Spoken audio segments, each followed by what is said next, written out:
Nothing Phone 2a. Dalam 1 jam, handphone ini terjual 60.000 unit. Dan di hari perdana penjualan, total terjual kurang lebih 100.000 unit. Terus, untuk beberapa waktu ke depan, handphone ini diprediksi bakalan out of stock. Emangnya handphone ini sebagus dan sewah itu? Yo, Nothing Phone 2a. Handphone ini sebetulnya bisa dianggap sebagai sequel dari Phone 1, namun dengan harga yang lebih affordable, terus punya beberapa upgrade sekaligus downgrade.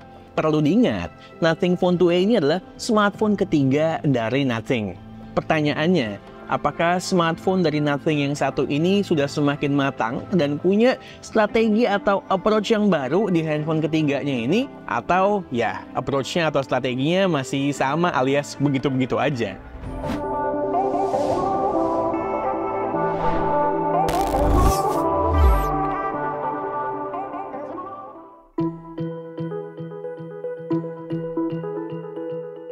Tadi gue sempat sebut downgrade ya, dibanding sama Phone 1. Yes, begitu megang Nothing Phone 2a, akan langsung berasa tuh bahwa bodinya all plastic. Tidak seperti Phone 1, kita bakal langsung diingetin bahwa Phone 2a bukanlah HP mid-range yang lagi cosplay jadi HP premium. As is aja, jujur dia nih. Dan di sini komposisi LED glyph light juga berkurang signifikan, jadi 3 doang. Kemudian nggak punya wireless charging, serta lensa ultrawide-nya nggak punya autofocus dan fitur makro. Basically menurut gue, 4 poin inilah yang menyumbang ke perbedaan harga di Phone 2a ketimbang Phone 1. Lebih murah. Tentunya ada faktor lain juga ya mungkin, seperti bargaining power nawar Nothing ke supplier, sekarang sudah makin kuat pastinya. Karena bisa ngasih order buat produksi lebih banyak dan beli komponen lebih banyak juga. Jujur, secara desain gue lebih suka Nothing Phone 2a ketimbang HP Nothing lainnya ya, karena lebih beda dan lebih berkarakter aja.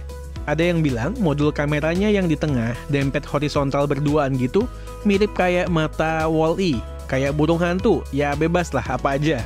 Cuman soal warna, gue prefer warna putih atau milk sih, karena lebih terlihat mahal ketimbang yang hitam. Yang hitam, look atau feel plastikinya itu cenderung dominan. Ditambah, buluk juga kalau udah kena banyak cap jari. Dan karena ini plastik, somehow gue merasa tembus pandangnya enggak sejelas kalau materialnya kaca. Gue beli yang hitam karena waktu itu ready stocknya di Gondry Store yang warna hitam. Oh ya, dibanding Phone 1, 2a sedikit lebih ringan, sekitar 3 gram, dan rating IP-nya naik dari 5.3 jadi 5.4. Overall, secara desain harus gue akui anti-mainstream banget. Nggak ada yang kayak begini di pasaran. Unik lah pokoknya. Kalau yang lebih premium dan bagus di range harga yang sama, ada. Pasti, jelas.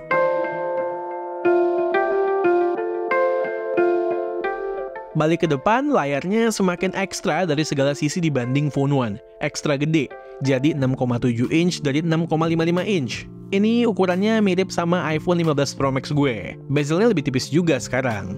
Kemudian, overall screen brightness-nya juga meningkat cukup signifikan, di luar peak brightness-nya yang cuma naik 100 nits. Bahkan, refresh rate-nya sekarang bisa drop ke 30 Hz. Ini sih bakalan ngefek juga ya ke ketahanan baterai, yang emang kapasitasnya naik juga, dari 4.700 ke 5.000 mAh. Nggak cuma kapasitas baterai yang naik, tapi power yang bisa diterima juga naik, dari 33 ke 45 watt. Nice. Kualitas layarnya menurut gue pribadi ini B aja overall. Kalau ada yang spesial adalah bezel flat display-nya yang simetris. Demikian juga dengan charging speed-nya yang cukup kenceng, tapi bukan yang tercepat. Apakah ada smartphone yang memiliki display dan juga kemampuan charging yang overall lebih baik di segmen harga yang sama? Ya ada banget dong. Catatan penting, Nothing Phone 2a out of the box nggak dapet charger. Buat performa, Phone 2a menggunakan Dimensity 7200 Pro yang ditandem dengan cooling system yang lebih advance dibanding Phone 1. Sebenarnya SoC-nya mirip-mirip aja sama 7200 Ultra yang ada di Redmi 13 Pro Plus. Ya basisnya Dimensity 7200. Cuman seperti yang kita bilang sebelumnya, kalau ada embel-embel di belakang nama SoC-nya, ada kolaborasi khusus antara vendor HP dan SoC. Nah, hal ini valid juga di sini. Namun emang saat gue tes Antutu kok skornya gue rasa lebih deket ke 7S Gen 2 ya, ketimbang Dimensity 7200 Ultra di Reno 13 Pro Plus. Dibanding 778G Plus di Phone 1, SoC ini lebih baik ya untuk day-to-day task, secara single core-nya meningkat di sini. Intinya sih selama pakai Phone 2a, gue nggak ada komplain soal pemakaian sehari-hari di HP ini. Toh gue juga nggak gaming intensif kayak si Al. Cuman kalau kalian nanya apakah ini HP dengan performa terbaik di kelasnya, jawabannya tidak. Nothing OS sukses punya banyak fans baru, karena punya DNA dari OnePlus di awal, yang cenderung lean, stockish, smooth, dan punya sentuhan elemen UI yang unik dengan bahasa desain dot matrix-nya dan beberapa fitur unik juga. Seperti app icon yang bisa di-resize misalnya, glyph light yang bisa di-custom, dan aplikasi dengan sentuhan UI yang fresh, seperti recorder. Gue pribadi sih suka ya sama UI Nothing OS. Ini icon-iconnya udah kayak pakai icon pack third party aja feel-nya. Dan gue sangat mengapresiasi Nothing karena untuk ukuran perusahaan yang baru berusia sedikit, udah berani ngasih support update 3 kali untuk Android dan 4 tahun untuk security patch. Ya pada akhirnya, UI dan UX adalah mengenai selera juga. Dan perlu dicatat, masih ada pemain lain yang menawarkan software support maupun yang sama ataupun lebih lama di segmen yang sama. Kamera. Dari awal, setup kameranya selalu dual 50 megapiksel. Nggak ada kamera gimmick di sini. Nice. Sensor kamera utama yang dipakai di sini adalah ISOCELL GN9. Ultrawide-nya tetap ISOCELL GN1, sama kayak Phone 2 dan Phone 1, tapi minus 2 fitur yang gue bilang di awal tadi untuk lensa ultrawide. Sedangkan selfie-nya sama nih kayak Nothing Phone 2, IMX615.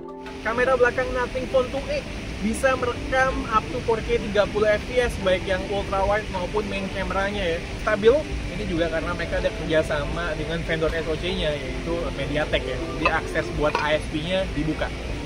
Selain stabil, nggak ada hal lain yang spesial soal perekaman video Nothing Phone 2a dibanding pemain lain di kelasnya. Kalau kita ambil Indonesia sebagai patokan ya, ini contohnya V30. Ya just oke aja videonya Nothing Phone 2a. Dari banyak parameter, masih kalah sama Vivo V30, akurasi warna, ketajaman, dynamic range, dan lainnya. Begitu juga dengan video selfie, masih mirip karakter gambarnya, lihat aja. Buat kamera depan, Nothing Phone 2a maksimal bisa merekam di 1080p 30 fps dan stabil seperti yang kalian bisa lihat. Kalau ada catatan adalah untuk audio recordingnya di mode video ini, suara kita tuh nyampur banget ya sama background noise dan juga suara sekitar, jadi kurang stand out aja suara kitanya. Buat foto, selama fotonya di good lighting dan mostly non orang selain selfie, ya fine-fine aja, nggak ada komplain yang gimana-gimana. Begitu masuk ke challenging lighting dan objek orang, barulah kelihatan dengan gamblang kekurangannya kualitas foto dari Phone 2a. Di backlight, detail berkurang dan jadi rada hazy, sekaligus halo effect mulai terlihat. Di low light, dengan artificial lighting, sharpeningnya berasa banget dan skin tone nggak akurat, setidaknya di kulit gue. Masuk ke kondisi yang lebih low light, sering banget gagal jepretannya. Ini menggunakan mode auto ya, night mode-nya otomatis. Sama, V30 juga auto night. Dari tadi gue selalu bilang, ada yang lebih baik, ada yang lebih baik. Ya bener adanya, karena gue berada di Indonesia, di mana smartphone yang berada di segmen kurang lebih harga 6 juta itu banyak banget yang bagus-bagus sekarang. Ada Realme 12 Pro Plus, Redmi Note 13 Pro Plus, Samsung Galaxy A55, sampai dengan Vivo V30.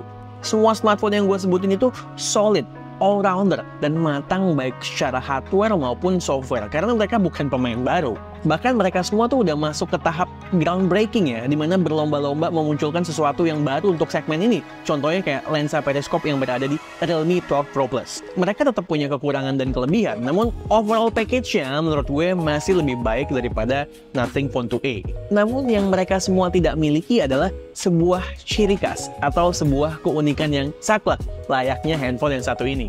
Ya itulah yang dimiliki oleh produk-produk Nothing. Dalam hal ini adalah tongkrongan fisik dan juga elemen UI-nya. Ditandem dengan harga yang semakin seksi di Phone 2a, offering smartphone terbaru dari Nothing terlihat semakin seksi. Khususnya di India, yang mana masih menjadi market yang sangat besar buat Nothing.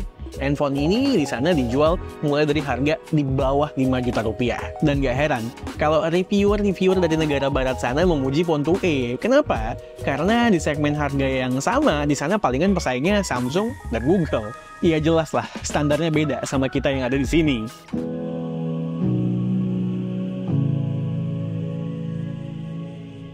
Oke, Nothing Phone 2a. Langsung aja ya, gue pengen jawab pertanyaan di awal tadi. Secara strategi, gue lihat masih sama-sama aja.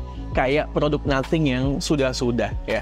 Overall experience dari Nothing Phone 2a ini standar. Cuman dia stand out dari segi estetika ya. Terutama untuk tampilan hardware-nya dan juga software-nya. Itu yang jadi USP mereka. Bedanya, sekarang harganya makin affordable. Jadi ya nggak heran kalau peminatnya semakin banyak lagi. Nothing Phone 2a cocok buat kalian yang merasa dirinya unik dan pengen tampil beda, sekaligus nggak terlalu peduli sama experience ini itu, atau experience yang terlalu mendetail dari sebuah HP layaknya user HP yang anti mainstream. Mau beli? Pastikan belinya di Gondry Store, karena Gondry Store bayar pajak. Jadi email dan sinyal dipastikan aman. Oke, sekian aja video dari gue kali ini. Gue Satish, and this is K2G. Tunggu reaction kami yang berikutnya. Bye guys!